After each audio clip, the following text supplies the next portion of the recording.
Imagine sitting in the Oval Office, staring at the top of the world.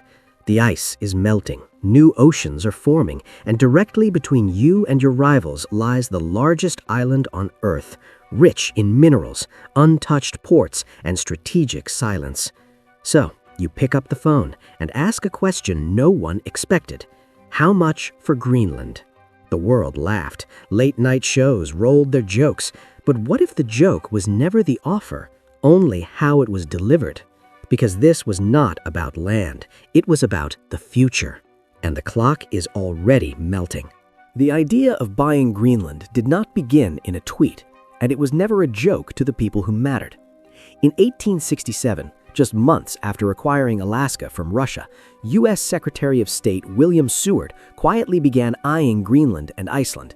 His logic was simple and strategic: secure shipping lanes in the North Atlantic, extend American influence into the Arctic, and control key naval choke points. It was 19th century imperial thinking, packaged as economic expansion.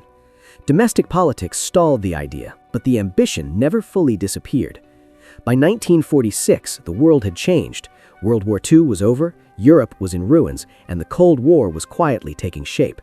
President Harry Truman saw what was coming: not trench warfare, but air power and missiles launching from across the polar routes.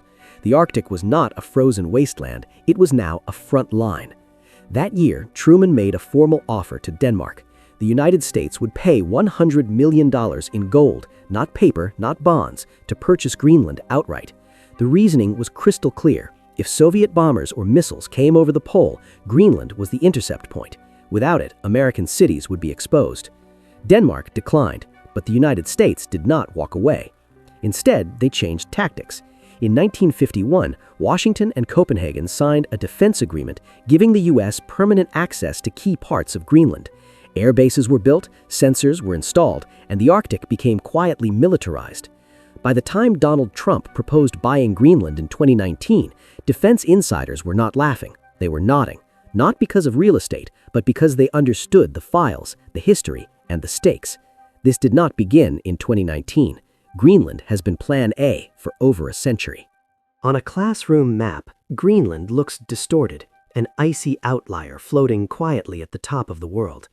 But tilt the globe, look from a defense satellite's perspective, and the image changes.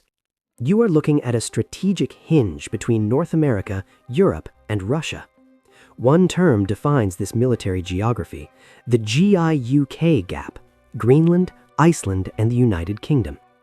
This narrow corridor in the North Atlantic has been critical to naval strategy for over 70 years, especially in tracking submarines.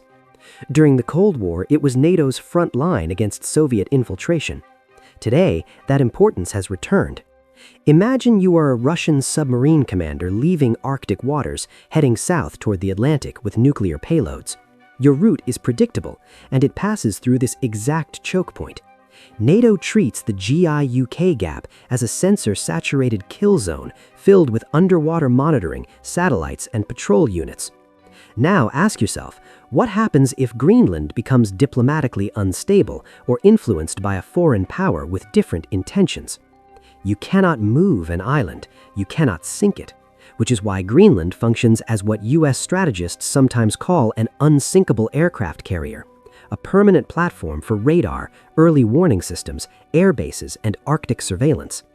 From northern Greenland to Moscow is just over 2,000 miles, nearly half the distance of a transpolar missile route. In modern military planning, that reduction means everything.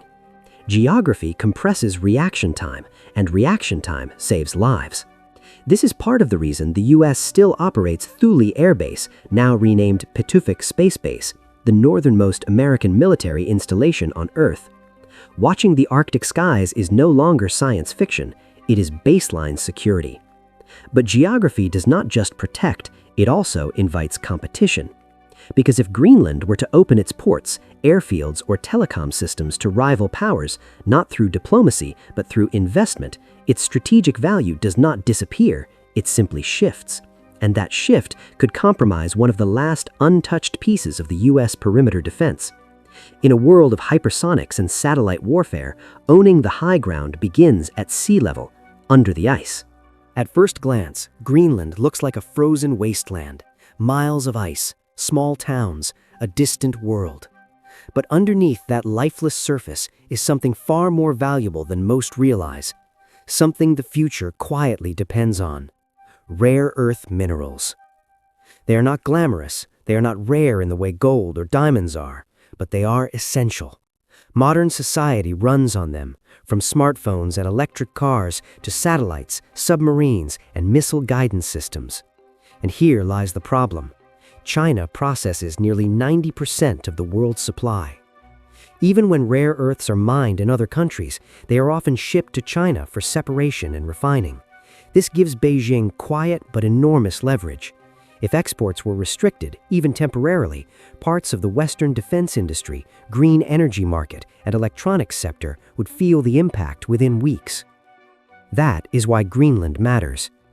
In southern Greenland lies Kvanefjeld, one of the largest undeveloped deposits of rare earths outside China. Geological surveys suggest there are more than 1 million metric tons of usable materials hidden under the ice, including neodymium and dysprosium, key to manufacturing high-performance magnets used in everything from fighter jets to electric motors. For years, international attention overlooked the site, but China did not. Through a partly state-owned company, Chinese investors secured a significant stake in the firm developing the project. That quiet move gave them indirect but meaningful influence over one of the most strategic rare earth sites on the planet. Not through war, not through diplomacy, through capital. In Washington, alarms went off. Suddenly, the Arctic did not look empty, it looked vulnerable. For U.S. strategists, Greenland was no longer just a patch of land. It became something more dangerous, a supply chain held by someone else. That is the heart of this quiet conflict. You do not need to own a country to gain from it. You only need access when it matters most. And Greenland, frozen, remote, underestimated, may hold the key to everything the modern world relies on, but never sees. For most of modern history, the Arctic was a hard boundary, impassable, frozen, and ignored. It was not a road, it was a wall. But the wall is starting to melt. As temperatures rise, Arctic sea ice vanishes earlier each year. That shift is reshaping the global map, not just environmentally, but economically. Because when ice disappears, shipping lanes open. And when new lanes open, someone builds the ports, runs the fuel depots, and collects the tolls. Enter China.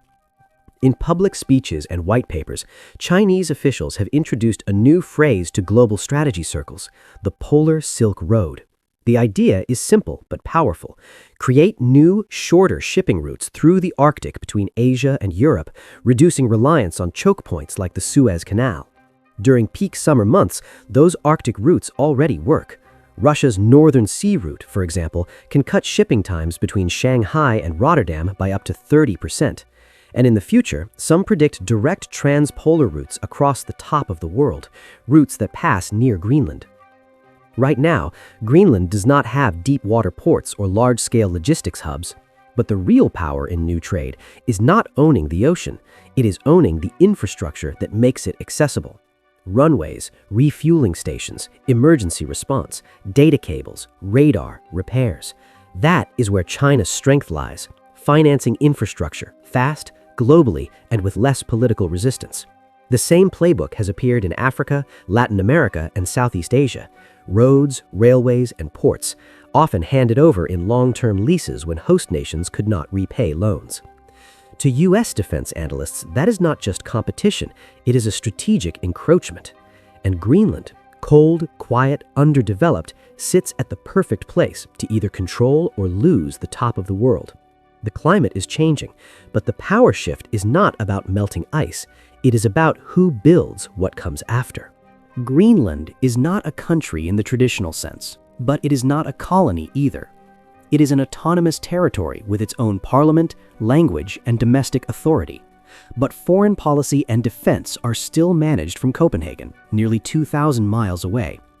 The Greenlandic flag flies beside the Danish one, and the budget? That too arrives from Denmark. Every year, Greenland receives about 600 million USD in block grants, which covers more than half of its public spending, from healthcare and education to transportation and energy services. Without it, large portions of the economy would collapse overnight. And this is what makes Greenland so vulnerable, not to invasion, but to influence. The dream of independence is real. Polls suggest a majority of Greenlanders support it in principle. But actual sovereignty would mean replacing Denmark's financial support with something or someone else. If that day comes, the first country to offer infrastructure investment, job creation, and long-term financing would almost certainly become Greenland's closest strategic partner. Not through conquest, not through purchase, but through conditional generosity. Washington knows this, so does Beijing. In 2020, the United States reopened its consulate in Nuuk for the first time in decades. Along with it came a civilian aid package focused on entrepreneurship and development. It was small in scale, but large in meaning. Because sometimes, to shape a nation's future, you do not have to buy the land. You simply help pay the bills at the moment it matters most. And in the Arctic, timing is everything. The world keeps watching Greenland as if it is just land, cold, empty, white. But it is more than that. It is a mirror of what happens when climate, commerce, and competition collide. A place where the future is not a theory, it is being shaped with every survey, satellite, and shipping route. The battle over Greenland is not about real estate. It is about reach, about who shapes the next map of the world, from seabed minerals to skyward radar. The United States sees a shield, China sees a launch pad, Denmark sees responsibility, and Greenland? Greenland sees the price of being wanted before it is truly ready to stand alone. In a melting world, the most dangerous race is not for the ice itself, it is for what follows after it is gone.